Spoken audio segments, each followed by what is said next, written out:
प्रेक्षकांनो नमस्कार। आजच्या आरोग्य संपदाच्या या भागामध्ये मी डॉक्टर प्रशांत जाधव आपल्या सर्व प्रेक्षकांचं मनपूर्वक स्वागत करतो। मित्रो, मातृत्व म्हणजे एक अमर अशी भावना आहे। मातृत्व म्हणजे केवळ जन्म देणं नव्हे तर एका जीवाला जीवापाड जपणं, एका जीवाला आपल्या स्वतःसारखं घडवणं। आपल्या आपत्याच्या मुलाच्या किंवा मुलीच्या पहिल्या श्वासापासून आईचं आयुष्य हे एकदम बदलून गेलेलं असतं, नव्याने सुरू झालेलं असतं। मातृत्व खरंच हे एक नात्यांच्या पलीकडलं नातं आहे। हे निसर्गाचं सर्वात सुंदर असं आपल्याला वरदान आहे। मातृत्व म्हणजे प्रेम, त्याग, करुणा आणि कष्ट यांचे प्रतीक म्हणजेच मातृत्व। खरंच मातृत्व म्हणजे केवळ जन्म देणं नव्हे तर ते एक पवित्र कर्तव्य आहे, ज्यामध्ये समर्पण आणि आत्मत्यागाचा एक सुवर्ण मध्यबिंदू आपल्याला भेटतो। मित्रो, मातृत्व ही जरी एक नैसर्गिक प्रक्रिया असली तरी त्यामध्ये अनेक असे कंगोरे आहेत। त्याकडे शास्त्रीय दृष्टिकोनातून आणि संवेदनशील नजरेतून आणि एका जबाबदारीच्या भावनेतून पाहणं फार गरजेचं आहे। याच भावनेतून वर्षभरामध्ये वेगवेगळ्या टप्प्यांवर काही महिन्यां राष्ट्रीय पातळीवरती असो, आंतरराष्ट्रीय पातळीवर असो किंवा राज्य पातळीवर असो, वेगवेगळे दिन साजरे केले जातात। त्याप्रमाणे मातृत्व दिनही साजरा केला जातो। याच अनुषंगाने या पार्श्वभूमीवर आज आपण जो विषय निवडलेला आहे तो आपण विषय स्क्रीनवर पाहू शकता। आजचा आपला विषय आहे सुरक्षित मातृत्व दिन 10 जुलै। सुरक्षित मातृत्व दिन 10 जुलै। आणि या अतिशय संवेदनशील आणि अति महत्त्वाच्या अशा विषयावरती मार्गदर्शन करण्यासाठी जे तज्ञ पाहुणे आपल्याला आज लाभलेले आहेत त्या म्हणजे डॉक्टर प्रज्ञा चंगेडे। हे स्त्रीरोग व प्रसूतिरोग तज्ञ आहेत। त्यांच्याबद्दलचा अगदी थोडक्यात अल्पशा असा परिचय करून द्यायचा झाला तर डॉक्टर प्रज्ञा राजेंद्र चंगेडे हे 2004 साली MBBS करून स्त्रीरोग व प्रसूतीशास्त्र तज्ञ हे त्यांनी 2009 साली पूर्ण केलं। भारतीय स्त्रीरोग व प्रसूतीशास्त्र महाविद्यालय फेलोशिप ही 2020 त्यांनी प्राप्त केली। आंतरराष्ट्रीय स्तनपान तज्ञ प्रमाणपत्रही त्यांनी 2020 साली प्राप्त केलं। गायनेकोलॉजिकल एंडोस्कोपीचे ॲडव्हान्स डिप्लोमा, एस्थेटिक गायनेकोलॉजीमध्ये डिप्लोमा हेही त्यांनी प्राप्त केलेलं आहे। गेल्या 15 वर्षापेक्षा जास्त असा अनुभव त्यांच्या पाठीशी आहे। सध्या ते लोकमान्य टिळक महाविद्यालय व सर्वसाधारण रुग्णालय, ज्याला आपण सायन हॉस्पिटल म्हणतो, तेथे स्त्रीरोग व प्रसूतीशास्त्र विभागात प्राध्यापिका अतिरिक्त म्हणूनही कार्यरत आहेत। त्यांच्याबद्दलच्या विशेष कार्यक्षेत्राबद्दल जर बोलायचं झालं तर लॅप्रोस्कोपी शस्त्रक्रिया, जोखमीचे गरोदरपण, वंध्यत्व उपचार, स्तनपान सल्ला व समुपदेशन, सौंदर्य, एस्थेटिक स्त्रीरोग शस्त्रक्रिया या सर्व गोष्टी या त्यांच्या हातखंडायात मानला जातो। Journal of obstetrics and gynaecology of India याचे ते फर्स्ट असिस्टंट एडिटर म्हणून सध्या कार्यरत आहेत। आजच्या विषयाचं अगदी प्रगल्भ असं अनुभव, ज्याला आपण म्हणतो प्रगत असा अनुभव आणि सखोल असं ज्ञान ज्यांच्याकडे आहेत, असे पाहुणे आपल्याला आज इथे लाभलेले आहेत, त्या म्हणजे डॉक्टर प्रज्ञा राजेंद्र चंगेडे। मॅडम, मी आपलं मनपूर्वक इथे स्वागत करतो आजच्या आरोग्य संपदाच्या या भागामध्ये। चला तर मित्र, आपण आजचा विषय जो आहे सुरक्षित मातृत्व दिन 10 जुलै आणि आपल्या पाहुण्या आहेत doctor Pragya Rajendra Changede madam. Madam, पुन्हा एकदा आपलं मी स्वागत करतो आरोग्य संपदाच्या या भागामध्ये। म्हणून सुरक्षित मातृत्व दिन हा साजरा करण्यामागे त्याचं उद्दिष्ट नेमकं काय आहे? आतापर्यंतचा आपला अनुभव काय सांगतो? काय सांगाल एकंदरीत सविस्तर? नमस्कार प्रेक्षकगण आणि डॉक्टर प्रशांत, तुम्ही माझी सगळ्या प्रेक्षकांची ओळख करून दिली त्याच्यामुळे धन्यवाद। सुरक्षित मातृत्व दिवस हा एक इतका महत्त्वाचा दिवस आहे।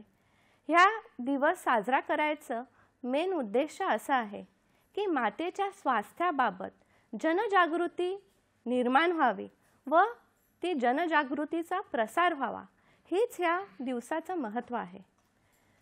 तुम्ही जसं सांगितलं की गर्भधारणा जरी हे नैसर्गिक असलं तरीही प्रसूती दरम्यान, गर्भधारणेदरम्यान आणि प्रसूतीनंतर खूप सारे गुंतागुंती निर्माण होऊ शकतात। ह्या गुंतागुंती लवकर समजणे, त्याच्यात वैद्यकीय हस्तक्षेप केल्यामुळे आईचे आरोग्य तर सुधारतेच आणि मॅटर्नल मॉर्टॅलिटी रेट म्हणजेच मातेचं जे मृत संख्या असते ती कमी होते. आपल्याला सगळ्यांनाच माहिती आहे की गर्भधारणेच्या वेळेला, प्रसूती दरम्यान आणि प्रसूतीनंतर आईला फक्त मदत नाही, काळजी आणि मेन म्हणजे तिला रिस्पेक्ट हे फार गरजेचं असतं. आईला जर हा आदर मिळाला तरच आई बाळाचे संगोपन पण व्यवस्थित करू शकते. तर हा दिवस साजरा करण्यामागे हेच कारण आहे की ह्याची जनजागृती व्हावी, मातेचा मृत्यूदर कमी व्हावा, आईच्या स्वास्थ्यावर सरकारचं व जे लोक आरोग्य पसरवतात ह्या लोकांमध्ये त्याचं महत्त्व पसरलं पाहिजे. समुदायालाही कळालं पाहिजे की आईची काळजी ही कशी घ्यावी. आपण जर पाहिलं तर हेल्थ केअरसाठी आपण फक्त 3.5% GDP हा खर्च करतो. खरं तर अमेरिकेसारख्या देशात हे 17 ते 20% ह्याचा खर्च असतो. हा GDPचा खर्च आरोग्याकडे आपण खर्च करतो. त्याच्यामुळे ह्याच्यामध्ये मातेच्या स्वास्थ्यामध्ये जास्त गुंतवणूक होणे हे फार गरजेचं आहे. आईचं सक्षम होणंही फार गरजेचं आहे. जेव्हा मातेला आदर मिळतो तेव्हा ती तिच्यासाठी व तिच्या बाळासाठी योग्य ते निर्णय घेऊ शकते. आणि ह्याचं मेन उद्देश असा आहे की आईला हे सुखरूप बाळंतपण आणि सुखरूप गर्भधारणा व इव्हन बाळंतपणानंतर तिला सुखरूप हे आयुष्य लाभले पाहिजे. हे या दिवस साजरा करण्याचं मेन उद्देश आहे. अतिशय उत्कृष्टपणे आपण सांगितलं की सुरक्षित मातृत्व हे का महत्त्वाचं आहे आणि सरकार पातळीवरती सुद्धा इतके उपक्रम का राबवले जातात. राष्ट्रीय आंतरराष्ट्रीय पातळीवरती हा विषय अतिशय महत्त्वाचा होऊन जातो. कारण आजची जी गर्भावती स्त्री असते त्या स्त्रीला एक मानसिक आधाराचीही त्यावेळी गरज असते आणि नक्कीच आपण सांगितल्याप्रमाणे ती एक सामाजिक आणि कौटुंबिक जबाबदारी म्हणून या गोष्टीकडे बघणं अतिशय गरजेचं आहे. खूप छान मॅडम. मॅडम, त्याच अनुषंगाने मला आपल्याला विचारावं असं वाटतं की तुम्ही सांगितलं की माता मृत्यू दर जो आहे आणि त्यासोबतच येणारा शिशु मृत्यू दर हा कमी करणं हा मुख्य उद्देश या सुरक्षित मातृत्व दिनाच्या साजरीकरणामागे आहे. नक्कीच. पण मग त्याचा पूर्वीचा दर आणि आत्ताचा दर यामध्ये काय फरक, असा स्टॅटिस्टिक्स आपण काही सांगू शकाल का? पूर्वी आणि आत्तामध्ये काय फरक पडलाय? हे बघा, जर आपण पाहिलं तर 2000 साली मातेचा मृत्यू दर हा 384 होता. 2020 मध्ये हा 103 झाला आणि 2023 ते 25च्या मध्ये आता तो 80 आहे. हे आपण 1 लाख लाईव्ह बर्थ म्हणजे ज्यांचा जन्म होतो 1 लाख जे असते लाईव्ह बर्थ प्रमाणे आपण हा दर कॅल्क्युलेट केला जातो. तर ह्याचं मुख्य कारण असं आहे की 2000 साली बघा 384 हा किती मोठा, म्हणजे 1 लाख डिलिव्हरीजपैकी 384 माता ह्या मृत्यू पावायच्या. प्रेग्नन्सी हे एक नैसर्गिक आहे आणि आरोग्य सेवेत तर किती सुधारणा होत आहे. परंतु तरीही कमी विकसित जे देश आहेत, विकसनशील जे देश आहेत त्यांच्यामध्ये हा दर खूप मोठा आहे. जर तुम्ही जागतिक पातळीवर पाहिलं तर 2,84,000 माता मृत्यू पावतात एका वर्षामध्ये. भारतामध्ये जवळजवळ 19,000 माता मृत्यू पावतात. जर आपण जागतिक स्तरावर पाहिलं तर 2 मिनिटांमध्ये मातेचा मृत्यू होतो. तर तुम्ही बघा आपला प्रोग्राम संपूसपर्यंत पण किती माता मृत्यू पावल्या असतील. जर आपल्याला हा दर कमी करायचा असेल तर आपल्याला वैद्यकीय हस्तक्षेप करणं फार गरजेचं आहे. भारतामध्ये जर तुम्ही पाहिलं तर हा दर जो आहे सस्टेनेबल डेव्हलपमेंट गोल ज्याला म्हणतात त्याच्याप्रमाणे हा आकडा जो आहे तो 70, मातेचा मृत्यू दर हा 70च्या खाली आला पाहिजे. तरीही तुम्ही पाहिलं तर आपला आजही हा दर 70पेक्षा जास्त आहे. आता हा राज्य पातळीवर पण वेगळा आहे. सस्टेनेबल डेव्हलपमेंट गोलप्रमाणे आत्तापर्यंत भारतात फक्त 7 राज्यांमध्ये हा दर जो आहे 70च्या खाली आला आहे. त्याच्यात मेन म्हणजे दक्षिण भागातले महाराष्ट्र, केरळ, तमिळनाडू, कर्नाटक, गुजरात, झारखंड हे राज्य आहेत ज्यांच्यात हा दर 70च्या खाली आहे. सगळ्यात कमी दर हा केरळमध्ये 20 आणि महाराष्ट्रामध्ये 38 असा आलेला आहे. जर आपण हे पाहिलं की जर मातेचा मृत्यू दर आणि बालकाचा मृत्यू दर जो आहे हा कमी करायचा असेल तर आपल्याला असे जागरूकतेचे कार्यक्रम करणे, आरोग्य क्षेत्रात जरी प्रगती झाली तरी ही जी प्रगती आहे ती ग्रामीण भागात सुद्धा मिळाली पाहिजे, ह्याच्याकडे लक्ष दिले पाहिजे. तर त्याच 2003 सालीपासून हा प्रण घेतला 1800 संस्थांनी. त्यांनी व्हाईट रिबन्स अलायन्स ऑफ इंडियानी हे ठरवलं की 2003 सालप्रमाणे आम्ही हे जे सुरक्षित मातृत्व दिवस आहे हे साजरा केला जाईल. तर एक दिवस आपण का साजरा करतो? खरं तर ही वर्षभर चालवणारी मोहीम आहे, पण एक दिवस की त्यांना एक दिवस महत्त्व द्यावं व त्याचा प्रसार व्हावा ह्याच्यासाठी. एक दिवस म्हणजे फक्त ती सुरुवात आहे, पण हा वर्षभर चालणारी ही मोहीम आहे, हे खूप महत्त्वाचं वाक्य होतं. आणि मॅडम, मी तुम्हाला सांगू इच्छितो की अगदी कार्यक्रमाच्या सुरुवातीच प्रेक्षक आपल्याला जोडले गेलेले आहेत. मंगलताई आपटे यांचा पुण्याहून आपल्याला कॉल आहे.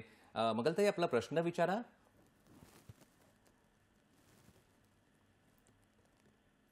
हॅलो मंगलताई, आपला प्रश्न विचारा. हॅलो. बोला, मला बोला. असं विचारायचं होतं की त्या बाईला जर समजा काठी वगैरे झाली तर त्या बाळाला वेगळं ठेवलं जातं.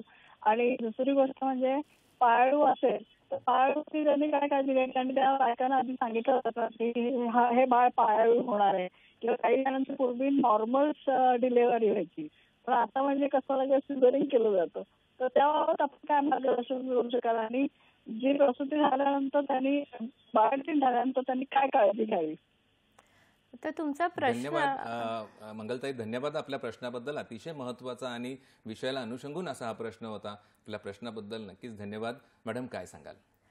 तर सगळ्यात पहिल्या प्रश्नाचं उत्तर असं की बाळाचा जन्म झाल्यावर त्याला नेहमीच आईबरोबर हे ठेवलं पाहिजे. तर काही वैद्यकीय कारणं असू शकतात ज्याच्यामुळे बाळाला व आईला वेगळं ठेवलं जातं. जर बाळाचा जन्म खूप आधी झाला असेल, 37 आठवड्यांपूर्वी, तर बाळाला काचेची पेटीही लागू शकते. बाळाला जर श्वास घ्यायला त्रास होत असेल, बाळाने पोटात संडास केली असेल, तरीही बाळाला हे वेगळं ठेवलं जाऊ शकतं. पण ते फक्त काही वेळापुरतं. जोपर्यंत त्याला ICUचं मॅनेजमेंट लागतं तोपर्यंतच ते. पाळीव बाळाचं असं असतं की जेव्हा डिलिव्हरी होते किंवा प्रसूती होते, जेव्हा डोकं असतं, डोक्याचे जे हाडं असतात ते जेव्हा ज्या पॅसेजमधून निघतात किंवा आईच्या खाली योनी मार्गातून निघतात, तेव्हा त्यांना ॲडजस्ट करण्यासाठी भरपूर वेळ मिळतो. पाळीव बाळामध्ये काय होतं की त्याचं जे आहे शरीराचं डिलिव्हरी होते, पण मोठं डोक्याला तो वेळ न मिळाल्यामुळे डोकं अडकू शकतं. त्याच्यामुळे कधीकधी जर अरुंद असेल भाग किंवा जर जास्त जोखीम असेल तर त्याला सिझेरियन केलं जातं. आता सिझेरियनचं प्रमाण वाढलं आहे असं सगळ्यांना वाटतं, पण सगळे गायनेकॉलॉजिस्ट हा नक्की प्रयत्न करतात की जास्तीत जास्त नॉर्मल डिलिव्हरी व्हावी. जेव्हा काहीच उपाय उरत नाही तेव्हाच आम्ही सिझेरियन करतो. आता जागतिक स्तरावर राष्ट्रीय आरोग्य संघटनेने हा प्रश्न उचललेला आहे की सिझेरियनचं प्रमाण का वाढतं आहे. तर आजकाल तुम्ही बघा, महिलांचं वय 30, 35, 40पेक्षा जास्त असतं. त्यांच्या गरोदरपणात व प्रसूतीमध्ये अनेक गुंतागुंत असतात. आधी तुम्ही बघा, मातेचा मृत्यूदर व बाळाचा मृत्यूदर हा किती जास्त होता. आता तो कमी आलेला आहे, कारण आपल्याला तेवढ्या चाचण्या, तेवढे कौशल्य, प्रशिक्षित डॉक्टर अवेलेबल आहेत. जर काय अडचण लाभली तर त्यांचं उद्देश हेच असतं की स्वस्थ आई आणि स्वस्थ बाळ. तर असं असतं की जेव्हा सिझेरियन करावं लागतं तेव्हाच ते केलेलं जातं. आणि आजकाल जे आहे प्री एक्लॅम्प्शिया, डायबिटीज असे फार गैरसंसर्गजनक जे रोग असतात, त्याच्यामुळे बाळाची वाढ जी असते ती कधी कमी असते. आता आपण बघतो की स्त्रियांचं वजनही जास्त वाढतं, त्याच्यामुळे बाळही जास्त वजनाचे डिलिव्हरी होतात. त्याच्यामुळे अरुंद असल्यामुळे जर त्या भागातून बाळ येणार नसेल तेव्हा सिझेरियन करून एक स्वस्थ बाळ आईला देणं हेच आमचं उद्देश असतं. खूप छान पद्धतीने आपण सांगितलं मॅडम की सिझेरियन सेक्शन का वाढतायत ही शंका मला वाटतं अनेक जणांच्या मनामध्ये, आपल्या प्रेक्षकांच्या मनामध्ये, इतर जणांच्या मनामध्ये नक्कीच असते नेहमीच, की सिझेरियन सेक्शन का वाढतायत.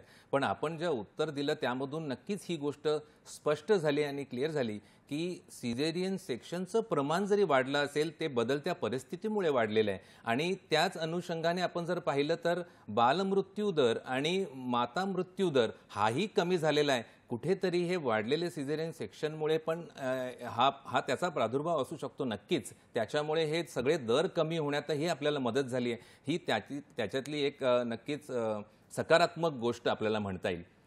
मॅडम, या फोनच्या अगोदर आपण बोलत होतो की माता मृत्यू आपला सुरक्षित मातृत्व दिन साजरा करण्यामागे जे कारणं आहेत, उद्देश आहे आणि उद्दिष्ट आहेत, ही सगळी उद्दिष्टही कुठेतरी साध्य होताना आपल्या उत्तरातून मला दिसली. तर सुरक्षित मातृत्व दिन या अनुषंगाने त्याचे काही पिलर्स आहेत का, त्याचे काही स्तंभ आहेत का, याबद्दल काय सांगाल? तर सुरक्षित मातृत्व दिन हे 5 स्तंभांवर उभं आहे.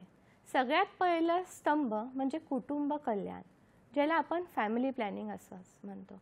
आता तुम्ही जर पाहिलं, भारताचं जे पॉप्युलेशन आहे ते जगात सगळ्यात जास्त आहे. आधी चायना होतं. आपण 2023 साली चायनालाही ह्याच्यात मात दिलेली आहे. तर जर वाढती जनसंख्या असेल तर हे जे आरोग्य सेवा आहेत ह्या सगळ्यांना कशा पुरणार, त्याचाही आपल्याला विचार केला पाहिजे. एखाद्या आईने कधी बाळाला जन्म द्यायचा, तिला किती बाळं झालं पाहिजे, ती कधी झाली पाहिजे, ह्याचा जे आहे निर्णय मला वाटतं हा आईच घेऊ शकते. कारण बाळाचं जे संगोपन आहे ते तिलाच करायचं आहे. तर सगळ्यात महत्त्वाचं आहे कुटुंब कल्याण. दुसरा स्तंभ आहे अँटीनेटल केअर, म्हणजे तिला गर्भधारणेच्या वेळी मिळणारे जी मदत असते ती. तर त्याच्यात चाचण्या आल्या, विविध टेस्ट आले, तिचं जे व्हिजिट असते जिथे ती हॉस्पिटलमध्ये येते, डॉक्टरांचं मार्गदर्शन घेते, हा एक सगळ्यात मोठा ह्याच्यातला भक्कम जो म्हणतो खांब आहे. त्याच्यानंतर प्रोफेशनल अटेंडंट म्हणजे आपण पुढच्या गोष्टींबद्दल पण नक्कीच बोलू, पण आता प्रेक्षक आपल्या सोबत जोडले गेलेले आहेत. कारण मला माहिती आहे हे सविस्तर या विषयावर चर्चा होणं गरजेचं आहे. प्रज्ञाताई शेलारी या पुण्याहून आपल्याशी जोडल्या गेलेल्या आहेत. प्रज्ञाताई, आपला प्रश्न विचारा. नमस्कार प्रज्ञाताई, आपला प्रश्न विचारा. हॅलो हॅलो बोला. हॅलो बोला प्रज्ञाताई.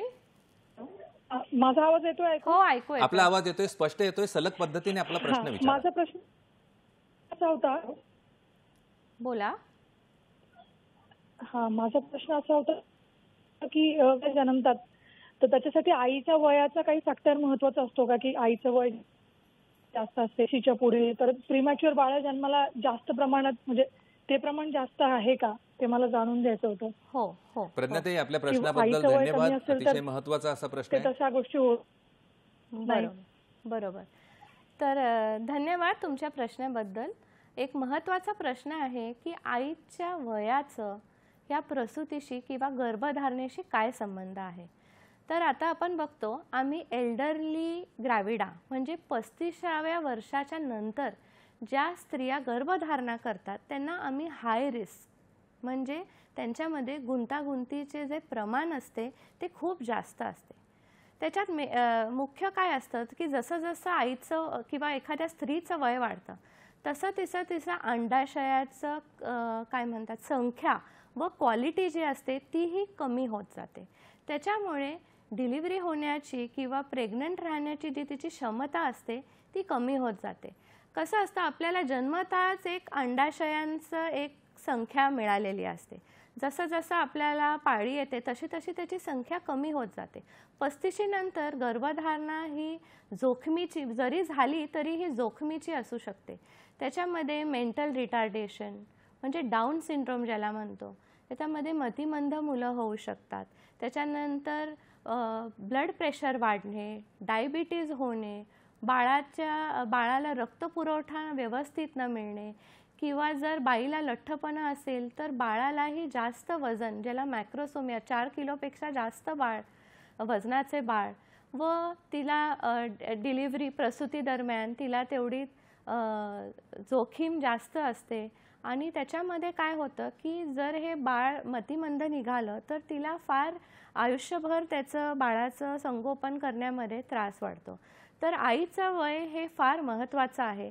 तर 18 वर्षाखाली तर आपल्या सरकारही परवानगी देत नाही आणि त्याच्यानंतर 35 नंतर तर जर आईने जर लवकर आता आपण बघतो शिक्षणामुळे जॉब्समुळे आई ज्या आहे म्हणजे स्त्रिया ज्या आहेत ते ढकलतात मुलं होण्यासाठी. पण हे त्यांनी लक्षात आलं पाहिजे, लक्ष दिलं पाहिजे की नंतर गर्भधारणा ही कमी होत जाते जसं जसं वय वाढतं आणि जोखीमही वाढते आणि मतिमंद मुलं होण्याचंही जे असतं रिस्क असते. त्याच्यामुळे लवकरात म्हणजे जे वयात मूल होणे फार गरजेचं आहे.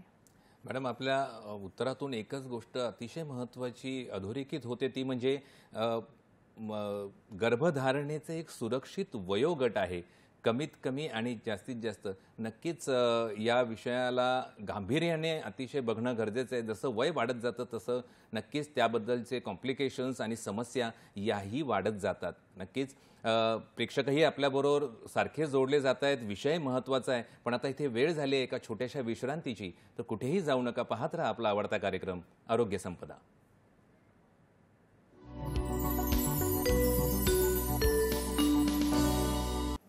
ब्रेकनंतर पुन्हा एकदा सर्व प्रेक्षकांचं आरोग्य संपदाच्या या भागामध्ये हार्दिक स्वागत.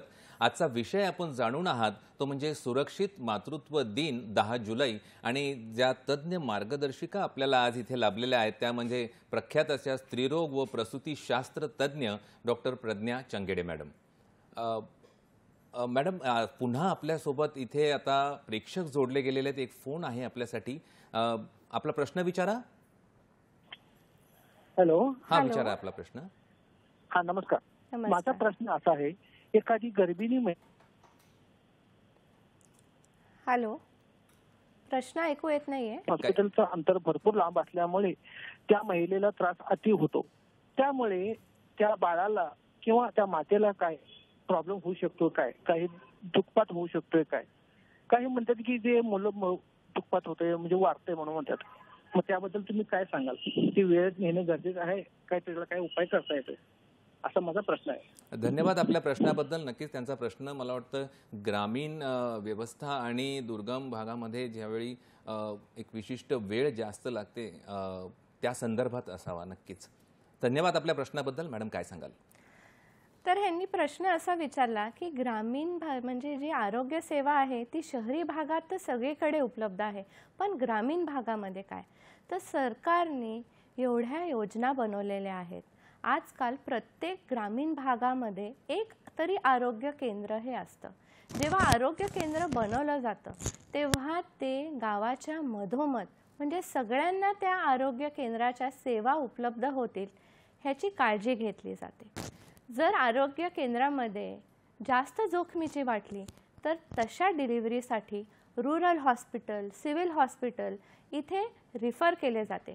त्यासाठी सरकारने 102, 108 असे ह्या सर्व्हिसेस म्हणजे बिना काही पैसे भरता त्यांना ॲम्ब्युलन्स मिळते व त्यांना त्या हॉस्पिटलमध्ये डिलिव्हरी केली जाते.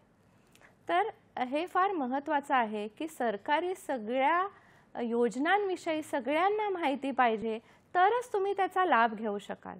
तर जर ग्रामीण भागात जरी राहत असाल आणि आता तर प्रधानमंत्री मातृवंदना योजना, प्रधानमंत्री सुरक्षित मातृत्व अभियान ह्याच्यामध्ये 9 तारखेला दर महिन्याच्या प्रशिक्षित वैद्यकीय अधिकारी, इवन प्रायव्हेट हॉस्पिटल, प्रायव्हेट जे डॉक्टर्स असतात त्यांनाही जर जे ग्रामीण भागातील किंवा जे असे सरकारी भागातील जे पेशंट आहेत, रुग्ण आहेत, त्यांनाही जर त्यांना सेवा द्यायची असेल तर ते मोफत ती सेवा मिळते. त्याच्यामुळे हे जे आहे हाय रिस्क जे आहे, जे जास्त गुंतागुंतीची डिलिव्हरी आहेत, त्यांनी आधीच हे मोठ्या हॉस्पिटलमध्ये नाव टाकल्याने काय होतं, ऐनवेळी फजिती होत नाही.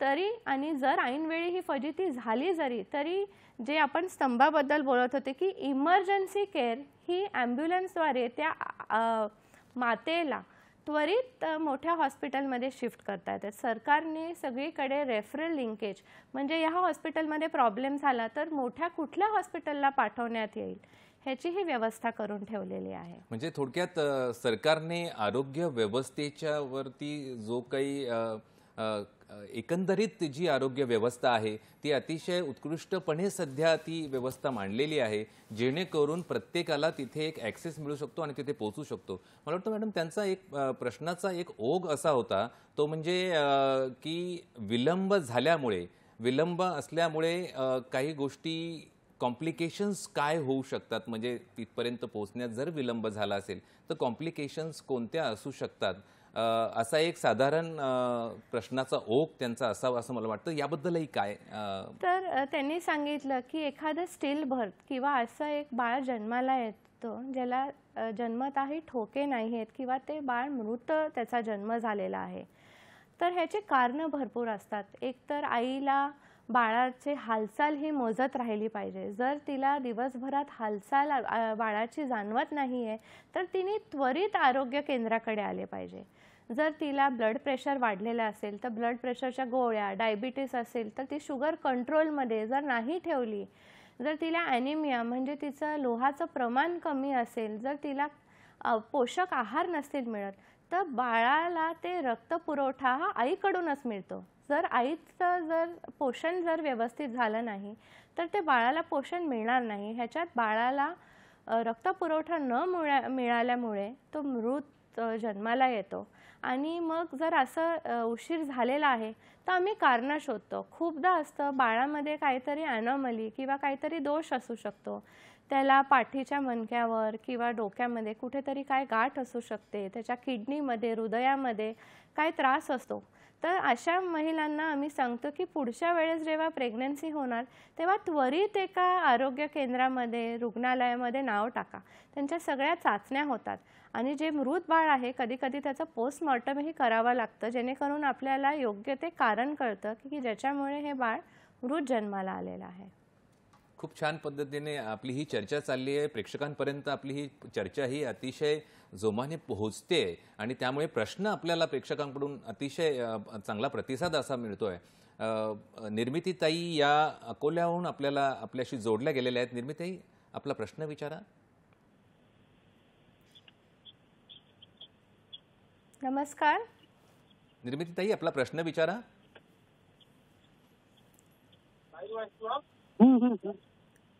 निर्मितीताई, प्रश्न विचारा.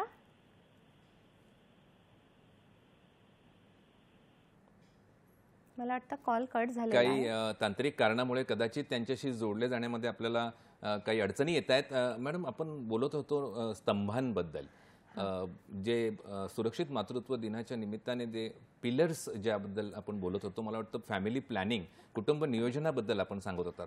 काय सांगाल? कुटुंब नियोजन, त्याच्यानंतर गर्भधारणेच्या वेळेस मिळणारी आईची काळजी म्हणजे ज्याला अँटीनेटल केअर असतो.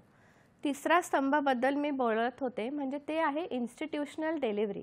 इन्स्टिट्यूशनल डिलिव्हरी म्हणजे की जे डॉक्टर, जे प्रशिक्षित डॉक्टर किंवा आरोग्य कर्मचारी आहे त्यांच्या देखरेखीखाली झालेली प्रसूती. म्हणजे जर काय गुंतागुंत ऐन वेळेला झाली तर त्यांचा हस्तक्षेप होऊन ती सुरक्षित डिलिव्हरी किंवा सुरक्षित प्रसूती होऊ शकते. चौथा स्तंभ म्हणजे इमर्जन्सी केअर. जसं आता आपण डिस्कस केलं की जर काही अचानक काही गुंतागुंत झाली तर ॲम्ब्युलन्सद्वारे मोठ्या हॉस्पिटलला पाठवणे किंवा तिथेच एखादा प्रशिक्षित डॉक्टर किंवा आरोग्य कर्मचारी येऊन ते गुंतागुंत सोडवेल व त्याचं निदान करेल असं. आणि पाचवा म्हणजे सगळ्यात निग्लेक्ट केलेला स्तंभ असतो की प्रसूतीनंतरची काळजी. प्रसूती झाली की सगळं लक्ष बाळाकडे जातं, आईकडे सगळ्यांचं लक्ष कमी होतं, जे गर्भधारणेच्या वेळेला तिला लक्ष मिळतं.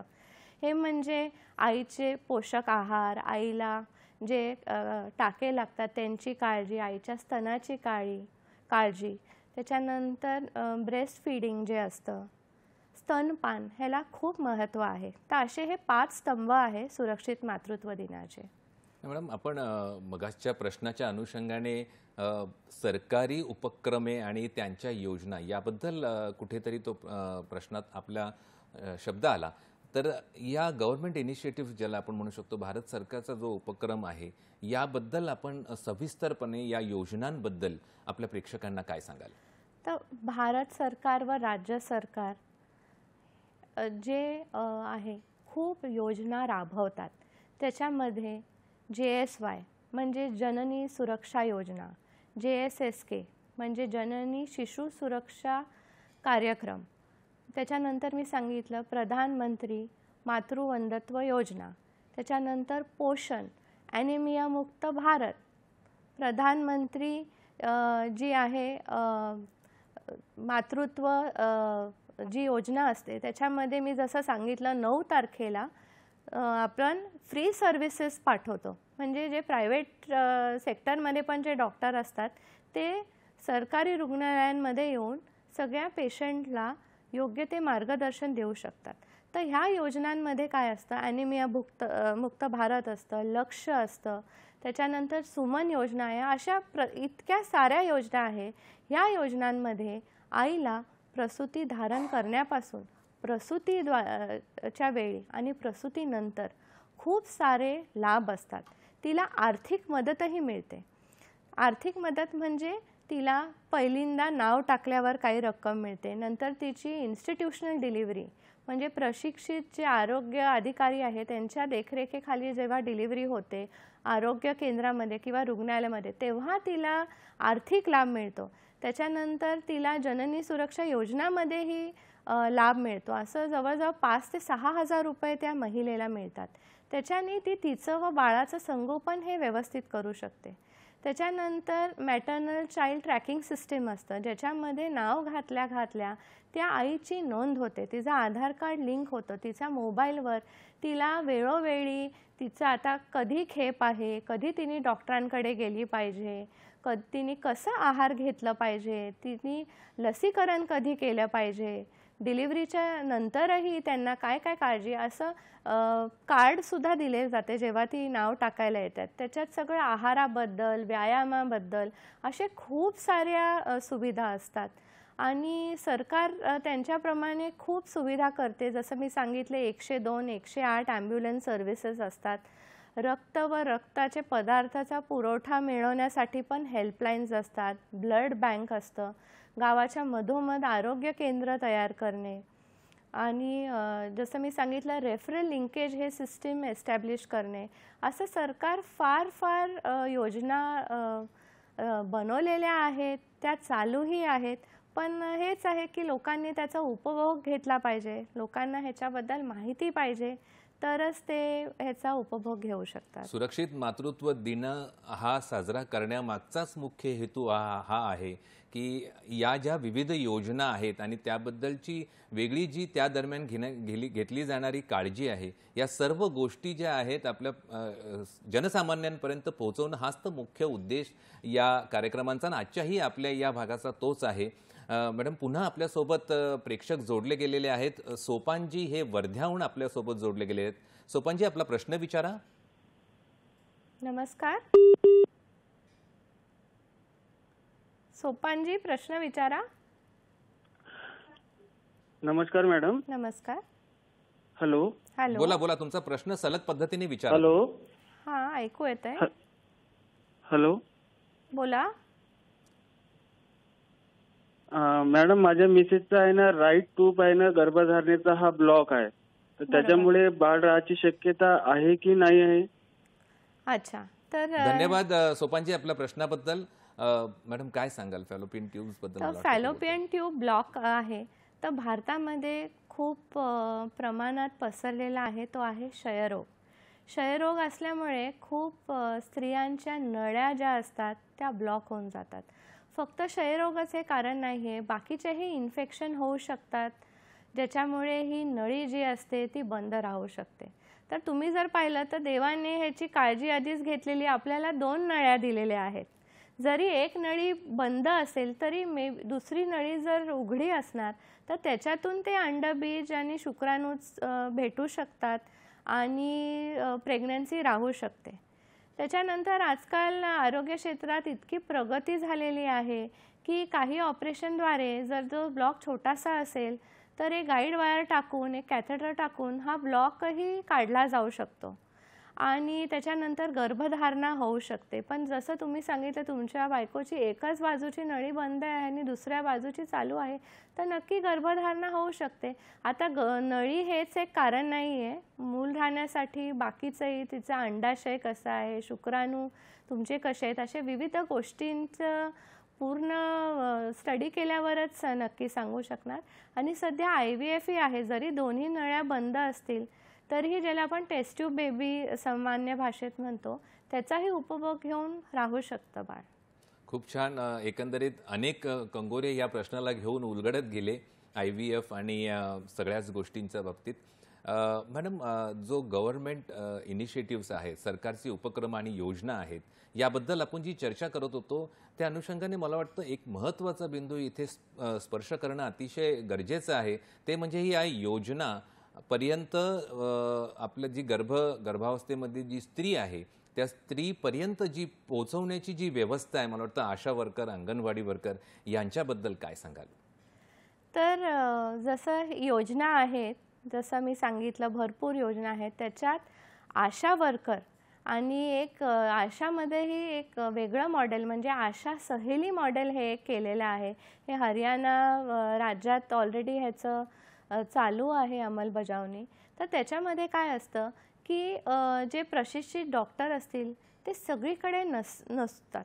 त्याच्यामुळे हे आशा ज्या वर्कर्स आहेत त्या प्रत्येक गावातल्या प्रत्येक घरात जाऊन त्या एक आढावा घेतात की ह्याच्यातली कुठली स्त्री जी आहे ती गरोदर आहे. मग त्या गरोदर स्त्रीनी बरोबर आरोग्य केंद्रामध्ये नाव टाकले आहे की नाही, तिला प्रसूती दरम्यान सगळी काळजी, गर्भधारणेदरम्यान सगळी जी काळजी आहे आणि प्रसूतीनंतरची ही काळजी, ही सगळी ते आशा वर्कर पूर्ण करतात. तर त्यांना घेऊन येणं, त्यांनी लसीकरण केलेले आहे की नाही, त्यांना पोषण आहार मिळतोय की नाही. आणि सहेली मॉडेलमध्ये एकेका गर्भवती स्त्रीला एक आशा जे आहे ती तिची मैत्रीण म्हणून तिची काळजी घेते. त्याच्यामुळे जो एक स्त्रियांमध्ये असतं की कसं जाऊ मी डॉक्टरांकडे किंवा असे वैद्यकीय कर्मचाऱ्याला कसं सगळं सांगू, हा जो एक बॅरियर असतो तोही निघून जातो. ती जसं आपल्या मैत्रिणीला सगळं सांगते तसंच ती त्या आशा वर्करला सगळं सांगते आणि त्याचा लाभ घेऊ शकते. म्हणजे सरकारकडून एक मैत्रीणच त्यांना आशा वर्करच्या निमित्ताने पुरवली गेलेली आहे, जिथे ते आपलं मन मोकळं करू शकतात आणि कोणताही किंतु परंतु न ठेवता आपल्या सगळ्या गोष्टी तिथे समोर ठेवू शकतात. आणि याच आशा वर्कर आहेत ज्या त्या शेवटचा घटक जो आहे ती स्त्री आहे तिला डॉक्टरांपर्यंत आणि मुख्य व्यवस्थेपर्यंत पोहोचवण्याचं एक काम, अतिशय महत्त्वाचं काम करतात. हेही इथे नमूद करण्यासारखं आहे. मॅडम, सुरक्षित मातृत्व दिन याच्याबद्दलची उद्दिष्ट, उद्देश, हेतू ह्या सर्व गोष्टी झाल्या, पण यात काही अडथळे येतात का? आणि त्या अडथळ्यांबद्दल आपण काय सांगाल? तर अडथळे तर भरपूर आहेत. तर आता जरी सरकारने एवढ्या योजना बनवलेल्या आहेत तरीही लोक ह्याचा लाभ घेत नाही. तर लाभ का घेत नाही? कारण त्यांना माहितीच नाही की अशा योजना आहेत. तर आपल्याकडे तुम्ही पाहिलं तर शिक्षित नसतात लोक, काहींचे आधार कार्डही बनलेले नसतात, त्यांच्याकडे बँकेत खातंही नसतं. तर ह्या सरकारी योजनेंनी तर हे जे आर्थिक लाभ देतात ते तर बँकेतच जमा होतं. तर त्यांना ही सगळी माहितीच नसल्यामुळे ते ह्या योजनांचा उपभोग घेऊ शकत नाही. आता जसं आपण बघतो शहरी भागात सगळ्यांना ही माहिती असते, पण ग्रामीण किंवा दुर्गम भागामध्ये ह्या योजनांबद्दल कोणालाही माहिती नसतं. त्याच्यामुळे लोक पुढे घेतच नाही. त्याच्यानंतर आपण जे म्हणतो भारतात पेट्रिआर्कल सोसायटी किंवा जे पुरुष प्राधान्य असतं किंवा सासू सुनेला सांगते की माझ्या वेळी तर मी एकदाही रुग्णालयात गेले नाही, माझी डिलिव्हरीही घरी झाली. त्याच्यामुळे त्या स्त्रीनी आरोग्य सेवेत कधी जायचं की नाही, तिने तिथे डिलिव्हरी करायची की नाही, ह्याचाही निर्णय जे आहे जे तिचे आजी आजोबा किंवा सासू सासरे घेतात. त्याच्यामुळे स्त्रीमध्ये जे मी सांगितलं तिचं जे क्षमता असते किंवा एखादा निर्णय घेण्याची ती नसते. त्याच्यामुळे जरी तिला जायचं असेल तर असे येतात काही महिला, आम्ही त्यांना ते सांगतो की आधी बैलगाडी वापरायची, आता तर तुम्ही जात नाही ना, आता तर तुम्ही रिक्षानी किंवा टॅक्सीनीच हॉस्पिटलला आले. तर तसंच आहे की आपल्याला जे नवीन पुढाकार झालेला आहे आरोग्य क्षेत्रात, जे त्याचं भविष्य आहे ते उज्ज्वल करण्यासाठी सगळ्या योजनांचा लाभ घेणे, जे जे विविध चाचण्या, नवीन टेस्ट आहेत, सोनोग्राफी आहेत, तर लोकांना सोनोग्राफी करण्यातही वाटतं की सारखी सारखी केल्याने माझ्या बाळावर तर परिणाम होणार नाही. पण आधी ह्या सोनोग्राफी नव्हत्याच, ज्याच्यामध्ये आपल्याला 7व्या आठवड्यात 10व्या आठवड्यात बाळाबद्दल एवढी माहिती मिळण्यासारखी नव्हती. आता काय झालेले आहे, नवीन मशिनरी आल्यामुळे किंवा भरपूर चाचण्या असतात ज्याच्यात आपल्याला बाळाचं जे आहे क्रोमोझोम सगळं बाळ जेनेटिकली नॉर्मल आहे की नाही तेही कळता येतं, ते पण फक्त आईच्या रक्तातून. तर हे वेळोवेळी चाचण्या करणं, सोनोग्राफी करणं हे फार महत्त्वाचं आहे आणि ह्याचा निर्णय मला वाटतं आईला हे दिला पाहिजे की आईनेच हा निर्णय घेतला पाहिजे. त्याच्यानंतर जे आहे, जर आपण राज्यस्तरावर बघितले तर मातृमृत्यूचे जे दर आहे ते काही साऊथच्या राज्यांमध्ये कमी आहे, पण आसाम घ्या, यूपी घ्या, तिथे जास्त आहे. तर मे बी हे जे सरकारी योजना आहे त्यांचं जे वितरण आहे ते पण बरोबर झालं पाहिजे की सगळ्या राज्यांमध्ये सगळ्यांनाही हा लाभ मिळाला पाहिजे आणि जेणेकरून ज्या काही चाचण्या असतात, ज्या काही लाभ असतात ते सगळं राज्यस्तरावर म्हणजे सगळ्या देशाला हे मिळाले पाहिजे.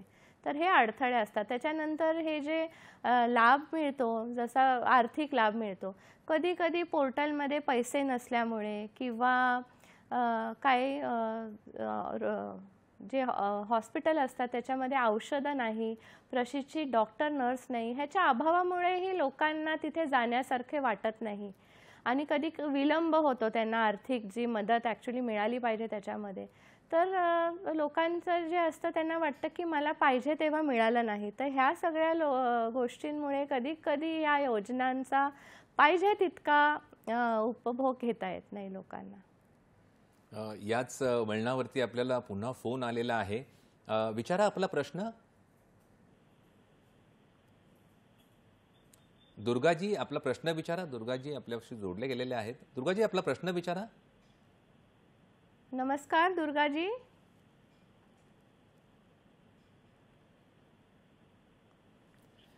पुन्हा काही आवाज येत नाहीये. पुन्हा काही तांत्रिक कारण असण्याचं शक्यता आहे. मॅडम, आपण मुख्य अडथळ्यांबद्दल बोलत होतो, काय सांगाल? आपण आर्थिक अडचणींबद्दल बोलत होतात. हां, तर आर्थिक अडचणी अशा असतात की काही पोर्टलमध्ये कधी कधी जे फंड्स आले पाहिजे ते येत नाही किंवा त्याच्यामध्ये विलंब होतो. मग लोकांना जशी अपेक्षा असते तसे जर त्यांना त्यावेळी जर पैसे मिळाले नाही तर त्यांचा योजनेवरती कधी कधी विश्वास उठतो. कधी कधी एखाद्या रुग्णालयात पाहिजे तशी औषधे जर मिळालेली नसतील किंवा प्रशिक्षित डॉक्टर नर्सेस ज्या आहेत त्या नसतील उपलब्ध, तर तरी तुम्ही बघा, त्याच्यासाठीच मी सांगितलं की कुटुंब कल्याण हे शेवटचं उत्तर आहे की जर आपली जनसंख्या आटोक्यात राहील तर आपली आरोग्य सेवा जी आहे त्या जनतेला नक्कीच पुरेशी पडेल आणि सरकार प्रयत्न करत असतं. तर आपणही आपल्याकडून प्रयत्न केले पाहिजे. तर त्या आईची मदत, तिला आता तुम्ही बघता स्त्रिया ज्या आहे ते ताट कसं घेतात, जे काय उरतं ते त्या खातात. तर असं नाही, जेव्हा एक स्त्री गरोदर राहते तेव्हा तिलाही हक्क आहे की तिने पौष्टिक असा आहार घेण्याचा. तो खूपदा आईला सांगितले जाते की तू दुप्पट खा, पण तिने दुप्पट नाही खायला पाहिजे कारण ते शेवटी वजनही तिला कमी करायचे असते. तर दुप्पट पौष्टिक आहार ती घेऊ शकते, म्हणजे साईजमध्ये डबल नाही पण डबल पौष्टिक आहार ती नक्की घेऊ शकते. जसं तिला वजन तिचे व्यवस्थित वाढले पाहिजे. तर आपण बघतो की प्रेग्नन्सीमध्ये साधारण 12 ते 16 किलोच्या मध्ये तिचं वजन वाढलं पाहिजे. तर त्याच्यासाठी तिला लोहयुक्त पदार्थ खायला पाहिजे, कॅल्शियमयुक्त पदार्थ, जसं फोलिक ॲसिड आपण म्हणतो, हे तर गर्भधारणेच्या 3 महिने आधीपासून चालू केलं पाहिजे. जे न्यूरल ट्यूब डिफेक्ट्स असतात, ज्याच्यात मणक्याला सूज असते किंवा जे मेनिंगोमायलोसिल असे जे असतात ते त्याच्यावर प्रतिबंध घेतला जाऊ शकतो. ते कसं तर प्रेग्नन्सी आपण प्लॅन करतो त्याच्या 3 महिने आधीपासून ही फोलिक ॲसिड फोलवाईटच्या जर गोळ्या तिने जर घेतल्या तर ह्या सगळे जे आजार आहेत ते टाळू शकतात. त्याच्यानंतर प्रेग्नन्सीमध्ये कॅल्शियमयुक्त दूध व दुग्धयुक्त पदार्थ, पालेभाज्या, मोड आलेले धान्य हे सगळे तिने वापरले पाहिजे, खाल्ले पाहिजे. खूप छान पद्धतीने आपली चर्चा चालली आहे मॅडम. एकंदरीत आपण सांगितले की अडथळे कोणते कोणते त्यात सामाजिक सांस्कृतिक अडथळे आहेत. हा दृष्टिकोनही कुठेतरी या निमित्ताने बदलणं अतिशय गरजेचं आहे. आधुनिकतेच्या या काळामध्ये अनेक गोष्टी बदललेल्या आहेत, त्यासोबत आपली ती मानसिकता या गोष्टीकडे बघण्याची ही सुद्धा बदलणं गरजेचं आहे. त्यासोबत विषमता आणि इनिक्वॅलिटी जी असते साधारण वेगवेगळ्या राज्यांमध्ये श्रीमंती आहे, गरिबी आहे, वेगवेगळे राज्य आहेत. आपणही या गोष्टी सांगितल्या की वेगवेगळ्या ठिकाणी या गोष्टी वेगवेगळ्या पद्धतीने कशा पोहोचतात आणि यातूनही ही कुठेतरी हा फरक जाणवायला लागतो. मनोआरोग्याबद्दल मॅडम थोडंसं मेंटल हेल्थ आणि मानसिक स्वास्थ्य याबद्दल थोडंसं जरा जास्त बोललात तर नक्कीच आपल्या प्रेक्षकांपर्यंत, कारण हा महत्त्वाचा मुद्दा आहे. आपल्याकडे वेळ अतिशय कमी आहे, तर काय सांगाल? तर खूप महत्त्वाचा विषय आहे. तर जे असतं सायकॅट्रिक किंवा मेंटल हेल्थ ही नेहमीच काय म्हणतात इग्नोर केलेली जाते, त्याच्याकडे पुरेसे लक्ष दिले जात नाही. आईलाही फार वाटतं, ती एका बाळाला जन्म देणार असते, त्याच्यामुळे तिलाही फार गरज असते मदतीची, सल्ल्याची, तिला प्रोत्साहनची, तिला कुणी ऐकून घेण्यासारखं. तर आपल्याकडे मेंटल हेल्थ आणि नॉन कम्युनिकेबल डिसीजेस म्हणजे जे गैरजनसंसर्ग रोग आहेत त्यांच्याकडे लक्ष दिले जात नाही. डिलिव्हरी झाल्यानंतर खूपदा पोस्टपार्टम ब्लूज ज्याला म्हणतो की आईला डिप्रेशनसारखे सिम्पटम्स येतात आणि ते जर 2 आठवड्यात गेले नाही तर तिला आयुष्यभर हे डिप्रेशनचा सामोरे जावे लागते. त्याच्यामुळे मेंटल हेल्थ जर आपण तिला जे तिच्या कुटुंबानी जर तिला सपोर्ट केले, म्हणजे मेन म्हणजे तिच्या नवऱ्यानी, तिच्या सासू सासऱ्यांनी, आईनी, बहिणींनी जर तिला मदत केली तर ती मदत बाळाच्या कामामध्ये असू शकते, घरच्या कामांमध्ये असू शकते, की तिला स्वतःसाठी थोडासा वेळ मिळणं, स्वतःच्या मानसिक हेल्थ किंवा मेंटल हेल्थसाठी ती काय स्टेप्स घेऊ शकते. म्हणजे तिला स्वतःसाठी वेळ मिळणं, बाहेर फिरायला थोडंसं वॉक घेणं, कोणाशी मैत्रिणीशी बोलणं, हे सगळे किंवा कुटुंबियांशी बोलणं, हे जर ती नाही करू शकली तर नक्की तिच्यावर ह्याचा प्रभाव पडतो. आणि फार गरजेचं आहे की आपण फक्त सरकारवर नाही राहू अवलंबून, आपण स्वतःही कुटुंबियांनी त्या स्त्रीसाठी, त्या आईसाठी खूप काही करू शकतो. जसं स्तनपान जर आईला करायचं आहे तर तिला त्या गोष्टीसाठी एक वेगळा वेळ दिला पाहिजे. जर तिच्याकडून अपेक्षा असेल की ते घरातलंही काम करेल आणि स्तनपानही करेल तर तिची आपण स्तनपानात नाही तर आपण तिच्या घरच्या कामांमध्ये मदत करू शकतो, जेणेकरून आईचं आणि बाळाचं जे बॉन्डिंग असतं ते डेव्हलप होतं. तर फार महत्त्वाचं असतं पोस्टपार्टम केअरमध्ये आणि प्रेग्नन्सीमध्ये मेंटल हेल्थ ह्या इश्यूवर लक्ष दिलंच पाहिजे. हा मुद्दा अधोरेखित होणं अतिशय गरजेचं होतं, कारण मानसिक स्वास्थ्य या दरम्यानचं जे आहे ते अबाधित राहणं आणि त्यामध्ये वृद्धिंगती येणं, चांगल्या पद्धतीने सकारात्मक वृद्धिंगती असणं हा महत्त्वाचा मुद्दा या निमित्ताने इथे चर्चेला गेला. मॅडम, अतिशय कमी वेळ आपल्याकडे आहे आता. ANC प्रसूती दरम्यानची जी काळजी आहे ह्या सर्व गोष्टींचे बेनिफिट्स काय, त्याचे मुख्य उद्देश काय आहे? तर मेन त्याचं बेनिफिट आहे की जर काय जोखमीची प्रेग्नन्सी आहे ती लवकरात लवकर आपल्याला कळाली पाहिजे व त्याचं व्यवस्थापन झालं पाहिजे. जसं तिचं BP वाढत आहे, तिला डायबिटीज आहे, तिला थायरॉईडच्या गोळ्यांची गरज आहे, हे सगळे जोखीम आपण आधीच कळाले पाहिजे व त्याच्यावरती आपण व्यवस्थापन म्हणजे त्यांचं निदान केलं पाहिजे. त्यांच्यावर लागले ते गोळ्या, इंजेक्शनं दिली पाहिजे. मातेला जर लोहाचं प्रमाण कमी आहे तर आयर्नच्या गोळ्या, तिला कॅल्शियमच्या गोळ्या ह्या सगळ्या मिळाल्याच पाहिजे. ह्यानी काय होतं, मातेचा मृत्यूदर आणि बाळाचा मृत्यूदर हा कमी होतो. तर हे फार महत्त्वाचं आहे. आता जागतिक आरोग्य संघटनाने आधी म्हणायचे की 4दा तरी आली पाहिजे, आता त्यांनी ते 4चे 8 व्हिजिट वाढवलेले आहेत.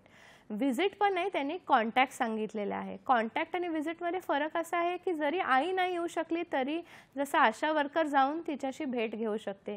तिने लसीकरण व्यवस्थित केलेलं आहे की नाही, तर आपण टेटनस, डिप्थेरिया आणि पर्ट्युसिस ह्याचं इंजेक्शन देतो. प्रेग्नन्सीमध्ये आणखी इन्फ्लुएन्झा, कोविड वॅक्सिन हे पण सगळे दिले जाऊ शकतात, जेणेकरून तिचं प्रेग्नन्सीचा काळ जो आहे तो व्यवस्थित जायला पाहिजे.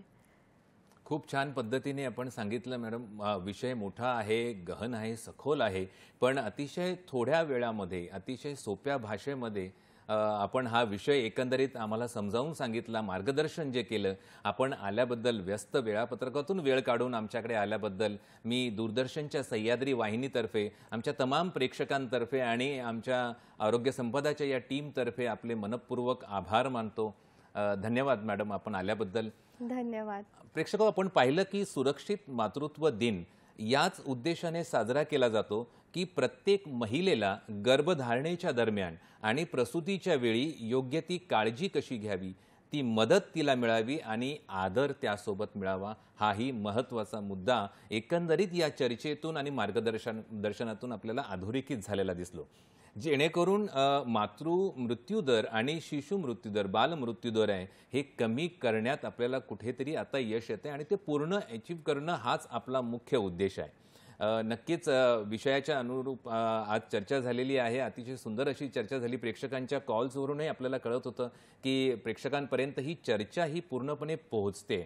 नक्कीच आता इथे वेळ झाली आहे हा भाग इथे थांबवण्याची, आज सांगता करण्याची. पुन्हा भेटूया आरोग्य संपदाच्या आपण नवीन भागामध्ये नवीन पाहुण्यांसोबत एका नवीन विषयाला घेऊन. तोपर्यंत स्वस्थ रहा, मस्त रहा, आनंदी रहा. नमस्कार. नमस्कार.